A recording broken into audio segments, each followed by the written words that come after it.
Hello friends welcome back to my YouTube channel Magic of Cooking. तो friends आबारो चले एसेছি আপনাদের সামনে নতুন আরও একটি রেসিপির সাথে।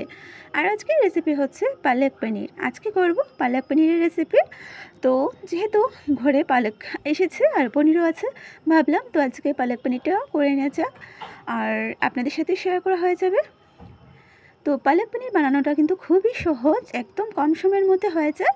আর এই রেসিপিটা করতে কিন্তু এমন কোনো মশলার দরকার পড়ে না, আমাদের ঘরে থাকা নর্মাল মশলা দিয়ে কিন্তু এই পালক পনিরটা তৈরি করা যায়।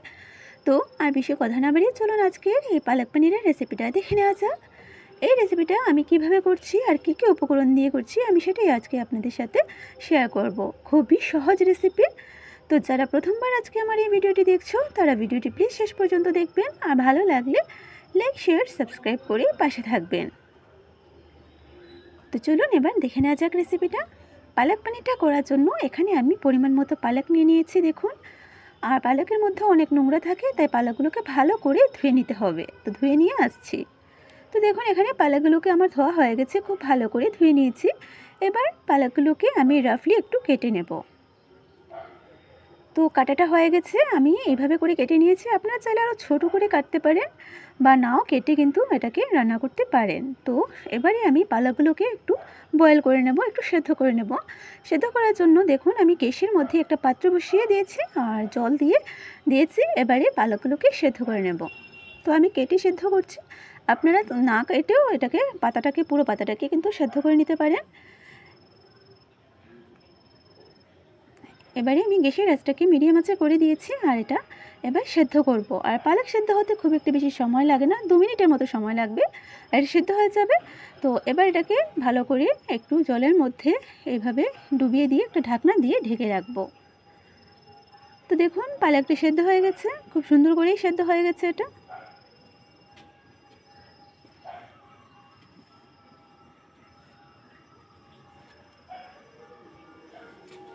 আর খুব বেশি এটাকে সেদ্ধ করতে হবে না, এবার এটাকে জল ছাড়িয়ে নামিয়ে নেব।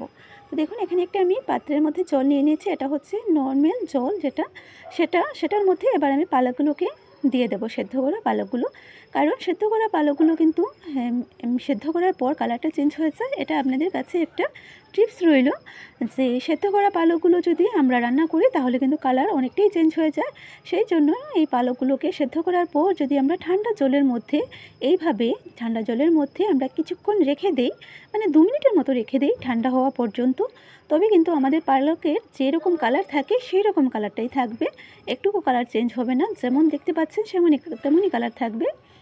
তো সেই কারণে এটা আমি ট্রাই করি আর আপনাদেরকেও বললাম যে আপনারাও ট্রাই করবেন, আপনাদেরও কাজে আসবে।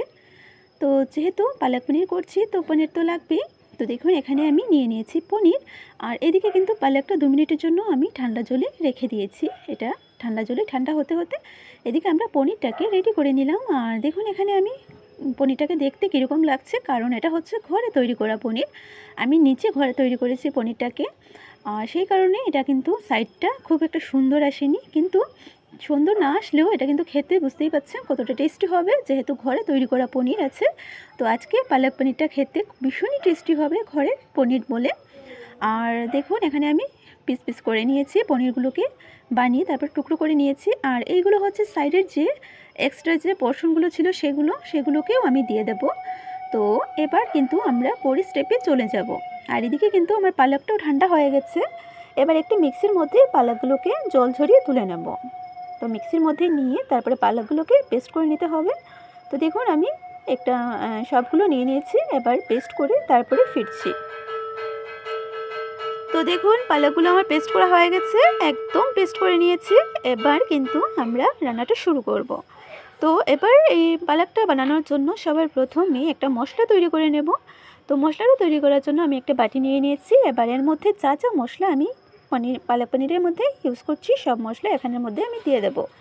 আমি মশলাটাকে আলাদাভাবে এই কারণেই দিচ্ছি, কারণ তেলের মধ্যে যদি ডিরেক্টলি মশলাটা দিতে যাই তবে মশলাটা কিন্তু পুড়ে যাবে, কালারটাও চেঞ্জ হয়ে যাবে আর খেতেও ভালো লাগবে না। সেই জন্য আলাদা একটা বাটির মধ্যে আমি মশলা রেডি করে নিচ্ছি। হলুদের গুঁড়ো, লঙ্কা গুঁড়ো, ধনে গুঁড়ো আর জিরে বাটা সব কিছু পরিমাণ মতো দিয়ে দিচ্ছি। আর এবারে দিয়ে দেবো পরিমাণ মতো নুনটা। তো আপনারা চাইলে কিন্তু এখানে এইভাবে মশলাটাকে গুলে যদি জলের মধ্যে দেন তাহলে টেস্টটাও ভালো থাকবে, কালারটাও ভালো থাকবে। আমি এইভাবে করেই দিই। যদি কোনো সময় ডিরেক্টলি তেলের মধ্যে দিয়ে মশলা রান্না করতে হয় তবে এর থেকে এরকম করাটাই ভালো। আর যদি আপনারা পেঁয়াজ রসুন দিয়ে পনিরটা করে থাকেন, পালক পনিরটা, তখন তো কোনো অসুবিধা হবে না। পেঁয়াজ রসুনের থাকবে, সেখানে মশলাগুলো অ্যাড করা যাবে। খালি খালি তেলের মধ্যে মশলাগুলো দিলে পুড়ে যায়। তো সেই কারণে আমি মশলাটাকে রেডি করে নিয়েছি। আর এবার এটাকে একটা সাইডে রেখে দেবো ভালো করে মিশিয়ে। তো মেশানোটা হয়ে গেছে, দেখতেই পাচ্ছেন। আপনারা এখানে কিন্তু ঝালটা বুঝে দিয়ে দেবেন। এবার এটাকে আমি সাইডে রেখে দেবো আর সাইডে রেখে পরের স্টেপে চলে যাব। তো কড়াইটা আমি বসিয়ে দিয়েছি গরম হতে। কড়াইটা গরম হয়ে গেছে, এবারে দিয়ে দিচ্ছি সাদা তেল। আর রান্নাটা আমি সাদা তেলেই করছি। তো তেলটাকে গরম করে নেব। তো খুব ভালো করে কিন্তু তেলটা গরম হয়ে গেছে। এবারে পনিরগুলোকে ভেজে নেব। তো আমি এখানে কিন্তু পনিরটাকে ভেজে রান্নাটা করব। আপনারা যদি চান পনিরগুলোকে কিন্তু না ভেজেও, মানে কাঁচা পনির দিয়েও কিন্তু পালক পনিরটা তৈরি করতে পারবেন। অনেকে এরকম তৈরি করে, আবার অনেকে হালকা ভেজে করে। তো আমি হালকা ভেজে করি, কারণ একটু সুন্দর কালার চলে আসে পনিরের মধ্যে, সেই জন্য।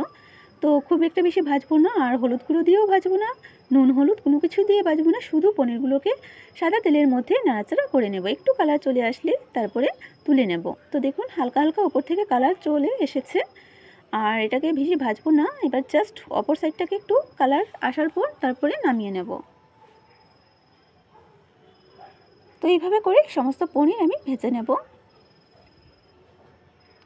তো পনিরগুলো ভাজা হয়ে গেছে, এবারে তুলে নিচ্ছি। তো দেখুন আমি পনিরগুলোকে ভেজে তুলে নিয়েছি। এবারে আমরা পরের স্টেপে চলে যাব। এবারে দেখুন সেই পনির ভাজা তেলের মধ্যে ফোড়নটা দিয়ে দেবো। ফোড়নে দিয়ে দিচ্ছি একটা দারচিনি আর দিয়ে দেবো গোটা জিরে। এবার ফোড়নটা একটু ভাজা হতে দেব। তো ফোড়নটা ভাজা হয়ে গেছে। এই অবস্থায় যে মশলাটা রেডি করেছিলাম, হলুদের গুঁড়ো, লঙ্কা গুঁড়ো, ধনে গুঁড়ো আর জিরে বাটা, নুন দিয়ে সেই গুঁড়া মশলাটা আমি দিয়ে দিলাম তেলের মধ্যে। এবার মশলাটাকে ভালো করে কষিয়ে নেব। নাড়াচাড়া করতে করতে মশলাটাকে কষিয়ে নিচ্ছি। তো সাথে থাকুন আর ভিডিওটি শেষ পর্যন্ত দেখতে থাকুন। তো এইভাবে কন্টিনিউ এটাকে নাড়াচাড়া করে আমি কষিয়ে নিচ্ছি মশলাটাকে। গ্যাসের আঁচটাকে লো টু মিডিয়াম আঁচে করে দিয়েছি।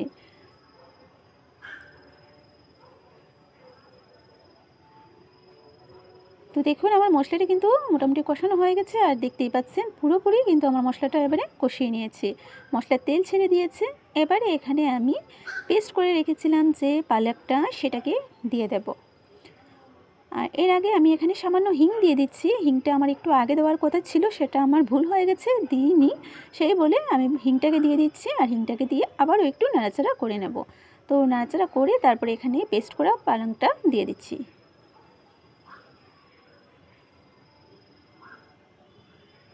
ব্যাস এবারে আর পালকটা দিয়ে দিচ্ছি পেস্ট করা।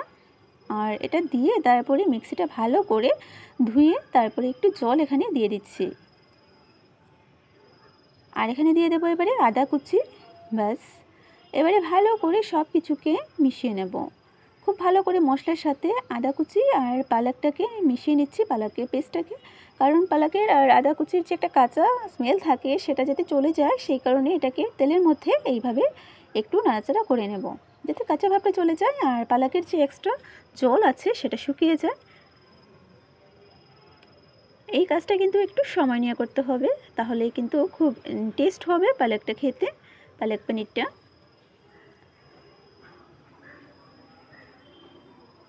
তো এইভাবে এটাকে নাড়াচাড়া করে নিচ্ছি। আর নাড়াচাড়া করতে করতে কিন্তু দেখুন কাঁচা ভাবটা চলে গিয়েছে, পরিমাণটা অনেকটাই কমে এসেছে। এক্সট্রা যে জলটা আছে সেটাও কিন্তু শুকিয়ে গেছে অনেকটাই। ব্যাস এবার কিন্তু পুরোপুরি জলটা শুকিয়ে গেছে। এবারে এখানে ভেজে রাখা পনিরগুলো দিয়ে দেবো। তার আগে সামান্য জল দিয়ে দিচ্ছি, যাতে পনিরগুলো দেওয়ার সাথে সাথে একটু সময় রান্না করতে হবে, তো সেই কারণে একটু জল এড করে দিলাম। তো জলটা এবার গ্রেভিটা একটু ভালো করে ফুটে আসলেই দিয়ে দেবো ভেজে রাখা পনির। ব্যাস এবারে গ্রেভিটা ফুটে এসেছে, আমি ভেজে রাখা পনিরগুলোকে দিয়ে দিচ্ছি। আর পনিরগুলো দিয়ে আরও 2 মিনিটের মতো রান্না করব, আর তৈরি হয়ে যাবে আমার আজকের এই পালক পনিরের রেসিপিটা। তো দেখতেই পাইলেন কতটা সহজ বানানো, আর একদম কম সময়ের মধ্যে কম মশলা লাগে কিন্তু এই পালক পনিরটা তৈরি করতে, কিন্তু খেতে দারুণ হয়। তো এবারে পনিরটা দিয়ে দিলাম, ভালো করে একবার নাড়াচাড়া করে নিচ্ছি। একটু রান্না করে নেব 2 মিনিটের মতো, তাহলেই তৈরি হয়ে যাবে আমার আজকের রেসিপি।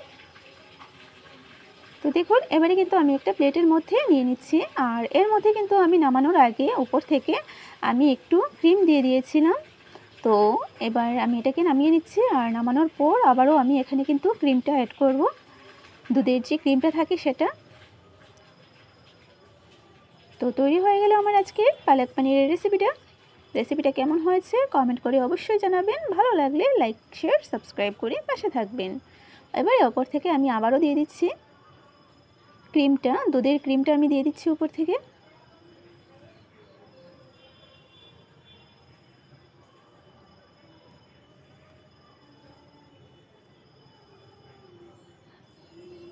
তো হয়ে গেল আমার আজকের এই পালক পনিরের রেসিপিটা, নিরামিষ পালক পনির তৈরি।